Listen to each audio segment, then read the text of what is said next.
Gurudev, we are honored to welcome Ivan Ershoff, executive coach, leadership researcher, and entrepreneur with 25 plus years of global business experience. A spiral dynamics expert and Heartell member, his media and podcast work has crossed 300 million views across platforms like Forbes, BBC, and Vogue. Gurudev, he would like to ask you a few questions.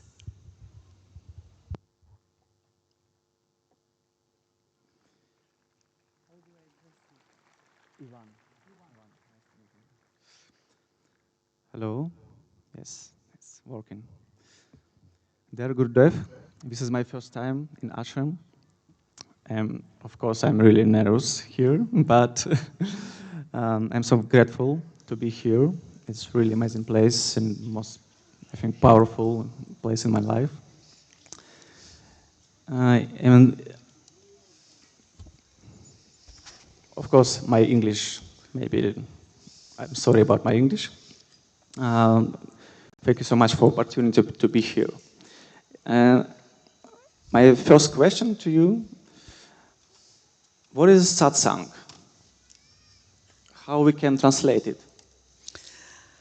Well, satsang has three parts. One is sharing one's life experiences and pondering about the wisdom of life, number one. Second, singing together.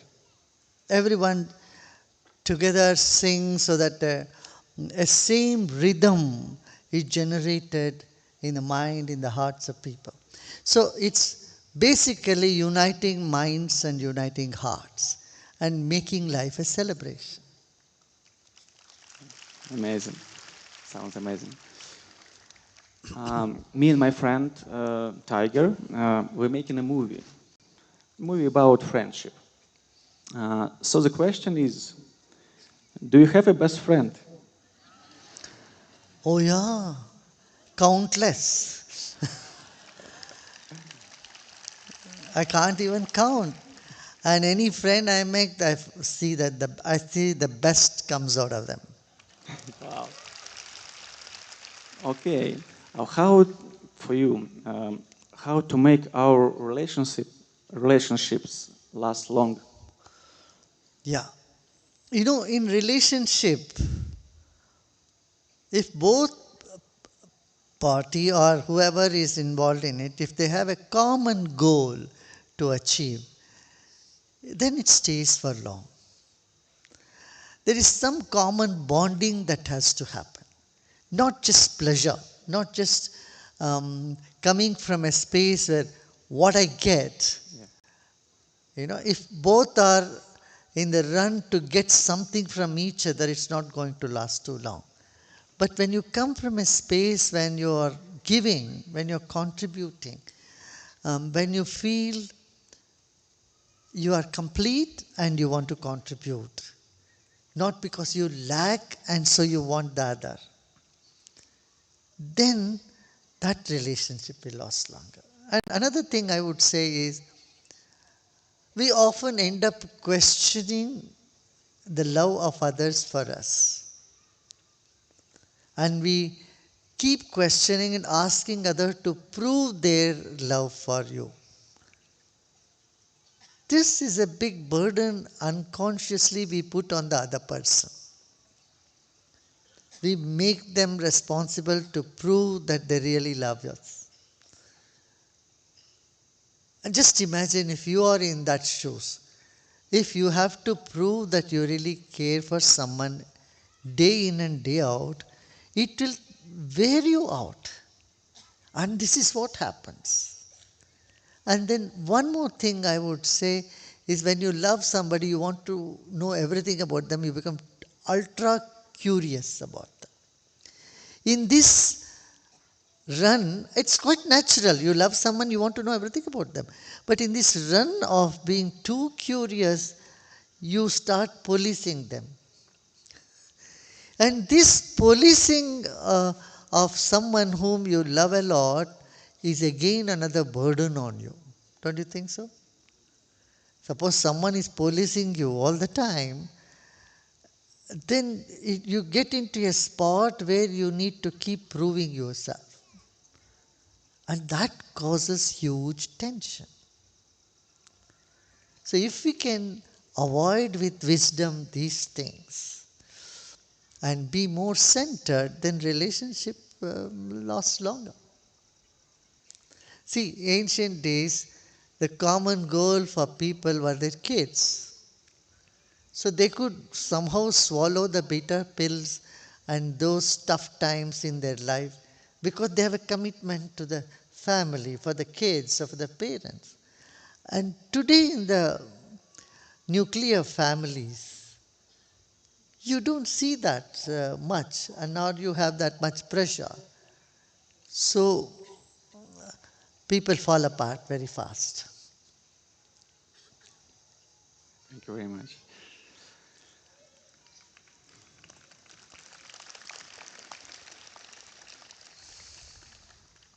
My next question. We all experience pain and sorrow, of course. My question is it gift or a curse? See, you must take everything in life as a gift. Because the pain deepens you, makes you a very deep personality. And you understand others' pain. And it somehow brings depth to your personality. You don't remain very flaky. At the same time, when you have um, all the other gifts or the pleasures you have, that is the time you serve others, share it with others. In one instance, you understand others. In another instance, you would love to share your joy with others. So, in this sense, you don't see that something is a curse on you.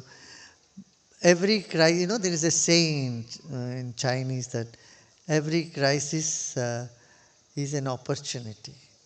So, make those situations in life as an opportunity, then you are on a good trajectory. What do you think? Yeah.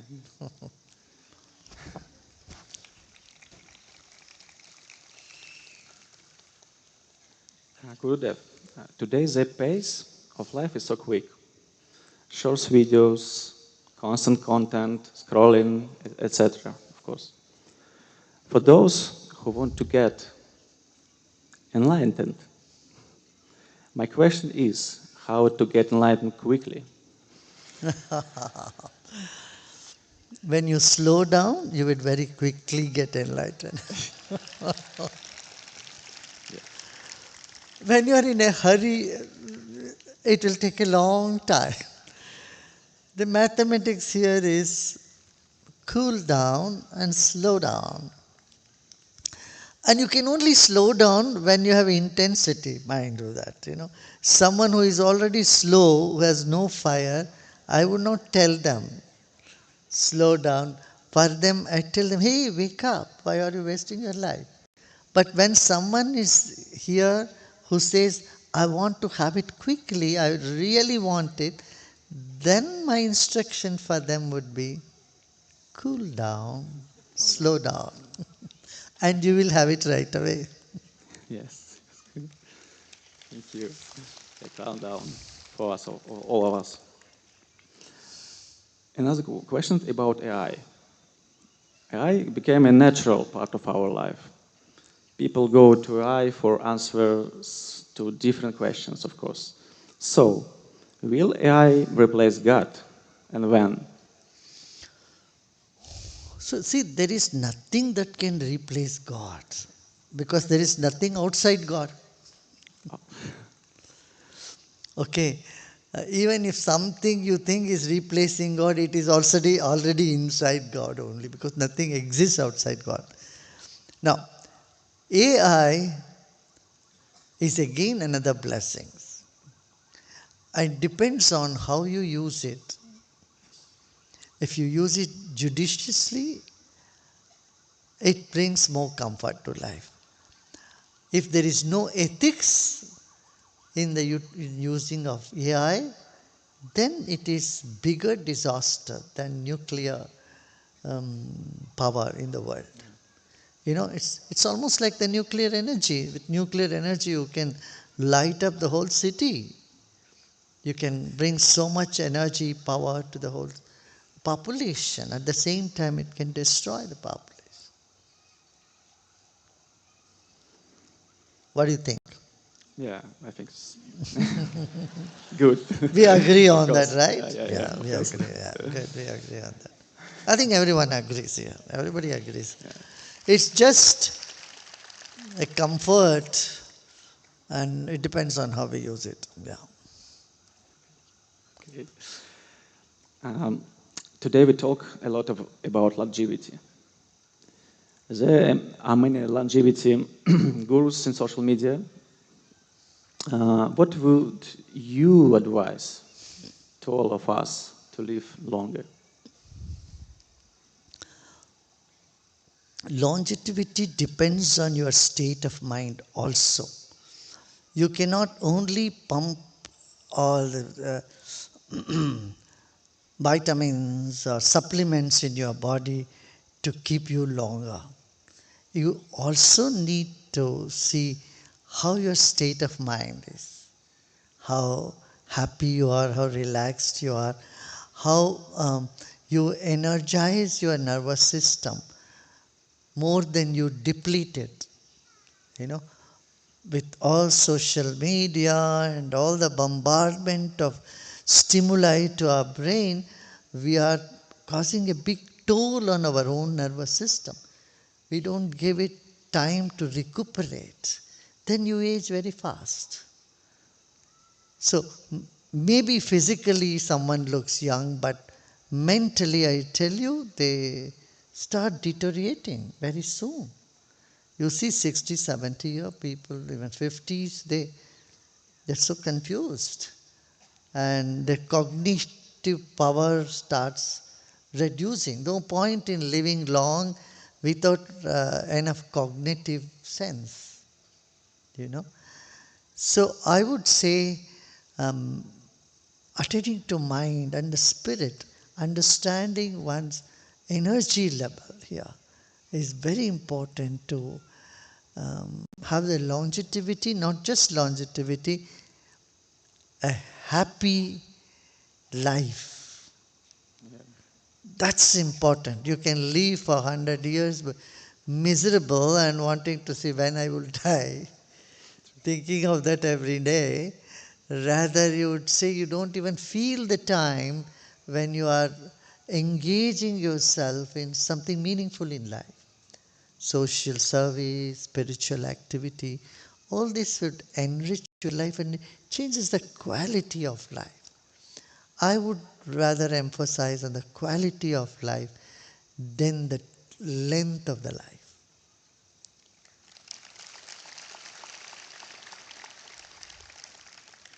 Yeah, continue to meditate, Kriya, something like that, of course. Yes, yes. Sudarshan Kriya boosts your immune system 5 times. This has been found by the many research papers that has been published by many people, many scientists, evidence-based researchers, and also have found that telomeres in our DNA, which starts shutting down when you are 20, 21, starts opening up again, starts growing when you do the Sudarshan Kriya, sky breathing techniques. And this itself shows that your mind or your spirit has a lot to say about the aging of your cells in the body. Meditation definitely does the reversal of aging. It's not just a hearsay or a belief system anymore. It is proven scientifically now. Yeah.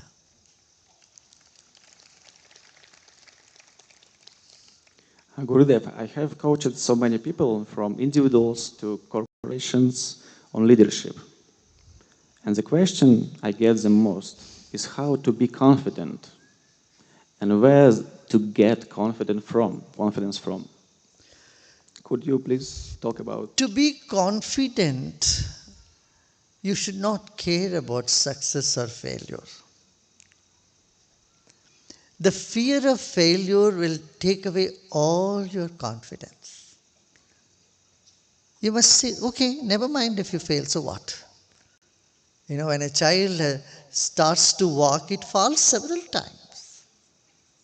And then only it starts walking. So you have done that many times before. Every time you fall, if your child loses the confidence, it will not get up at all. Right?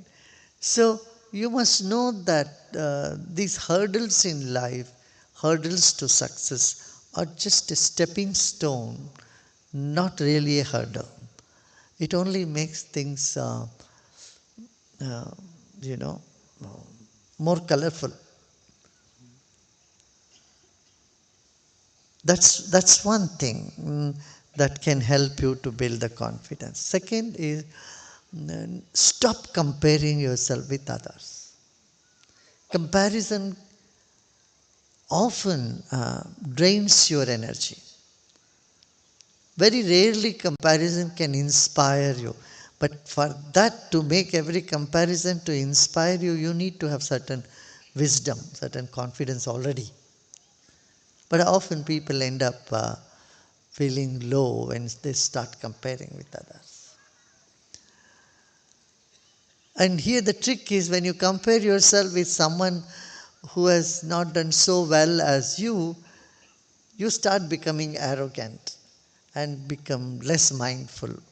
Then also it is preparing for the pitfall. And if you compare with someone who is above you, either you denounce them and you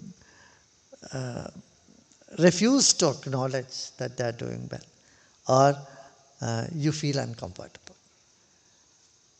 But with meditation and a little bit of wisdom about life, you rise above these two impediments. And then that confidence that blossoms out of it, nobody can shake it. That's why I would say the spiritual practices like meditation, breathing, and all, immensely beneficial in boosting the confidence of a person and building one's personality.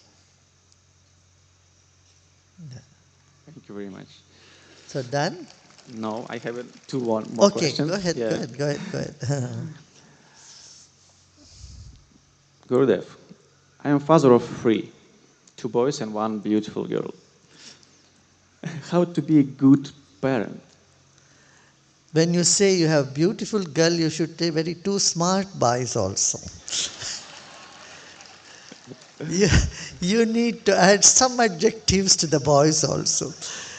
That's very necessary. I say you can say I have two smart boys and one beautiful girl. Then you have done justice to all three of them. Okay. You can never be a bad parent.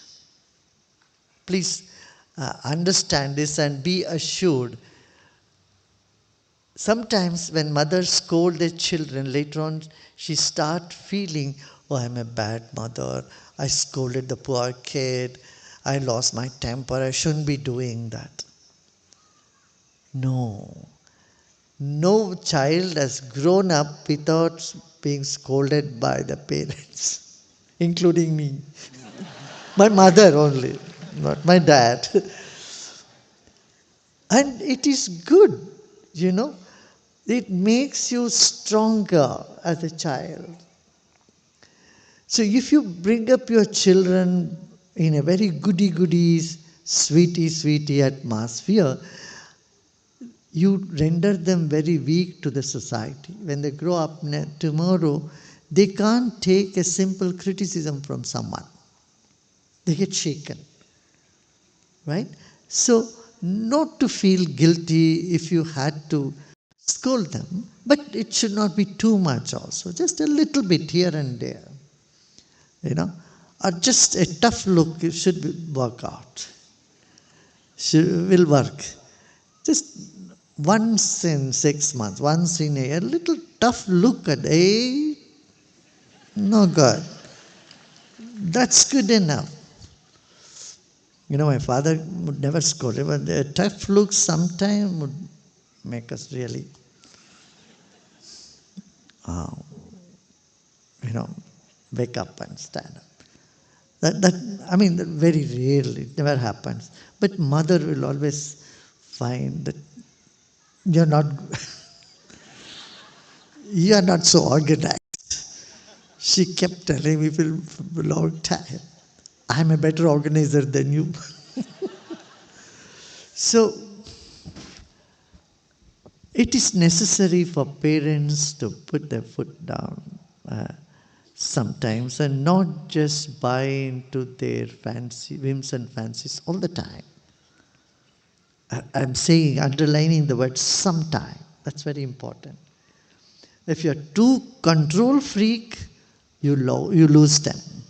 At the same time, you don't even put some boundaries, then also they will blame you later on. You are preparing to be blamed by your kids if you don't put any boundaries to them at all. So, these three things. Number one, never blame yourself. Don't think you are a bad parent. Parents can never be bad. Number one. Because when you blame yourself, you are preparing to blame them. It's a ping pong that happens. Whenever we blame ourselves, the next thing we will be doing is blaming the others. And when we blame others, the ball swings back. You start blaming yourself. And this ping pong, this goes on the whole life. That's no good. So it's okay, and take life in its totality. It need not be sweety, syrupy, and all the time roses. Sometimes thorns can be there. And as a second thing, I said,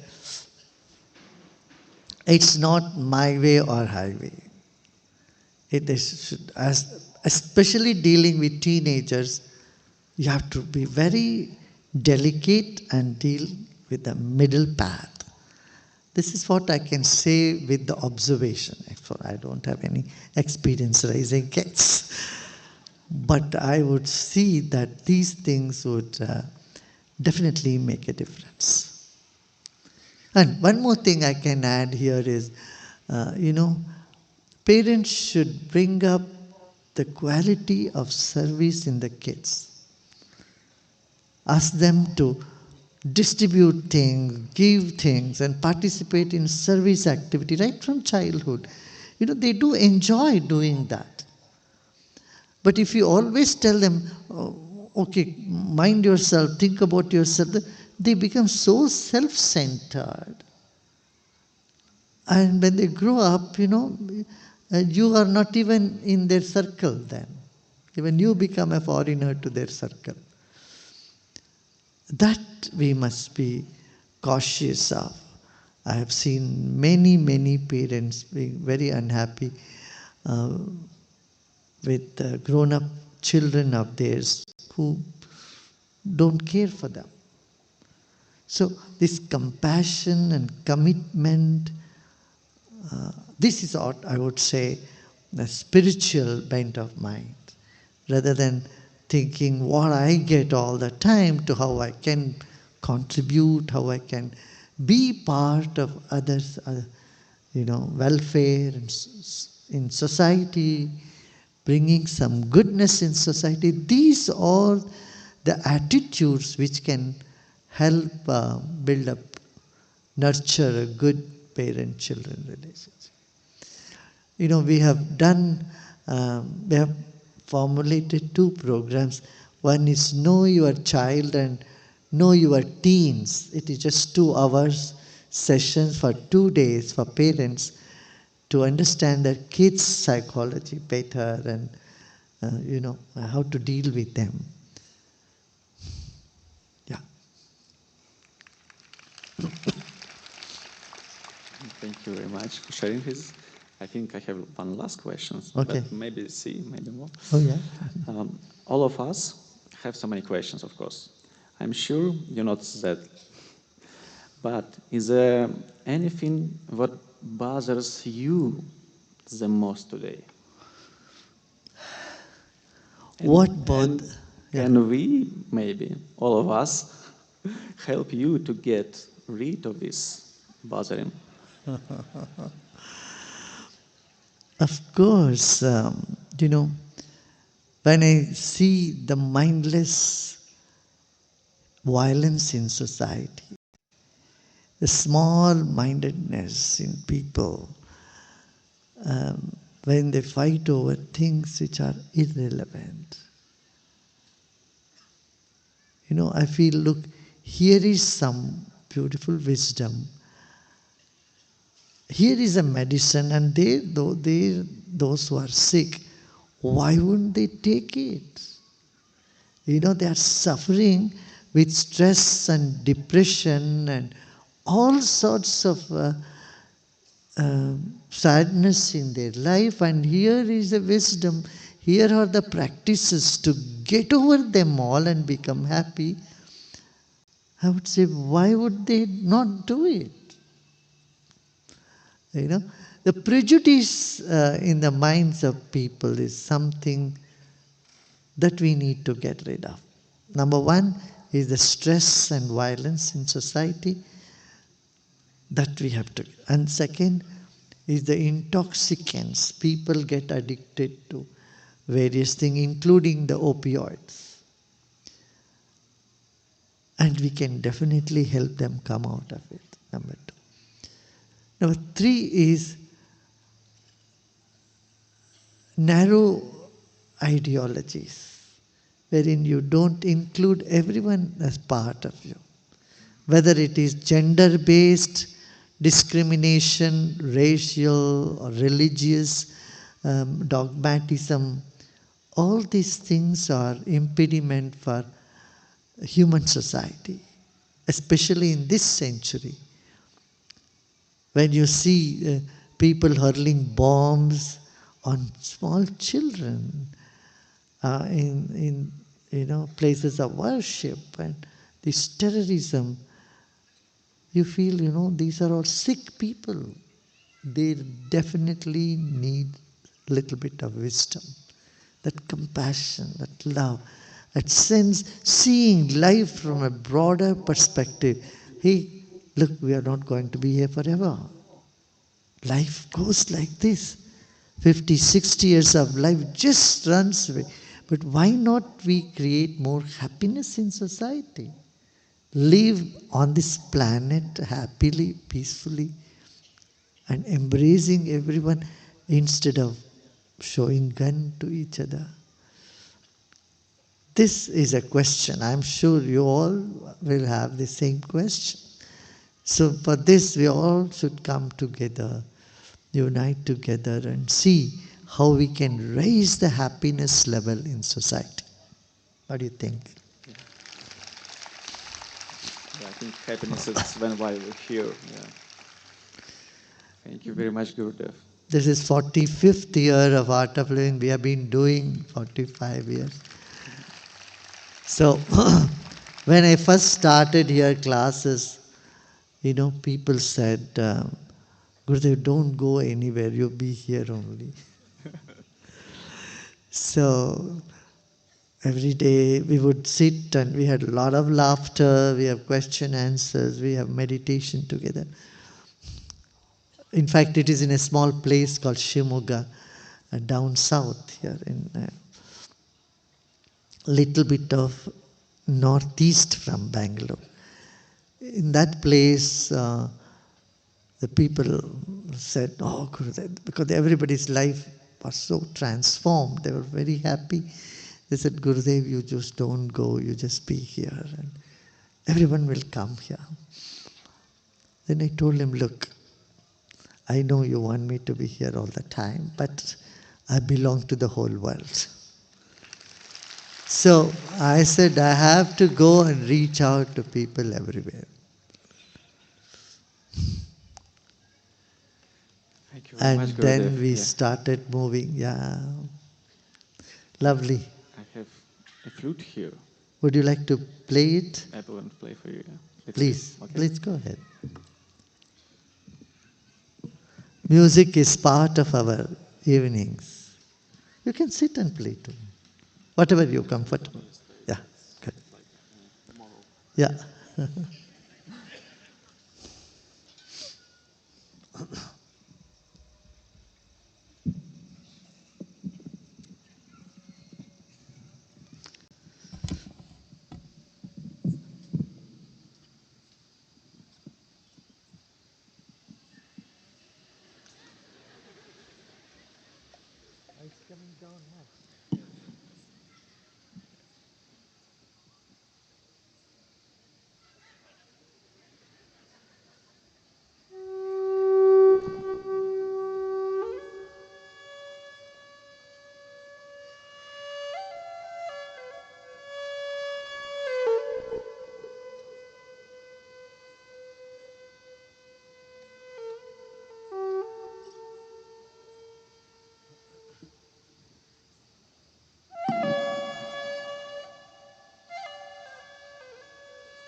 The stage is set with the flute for meditation.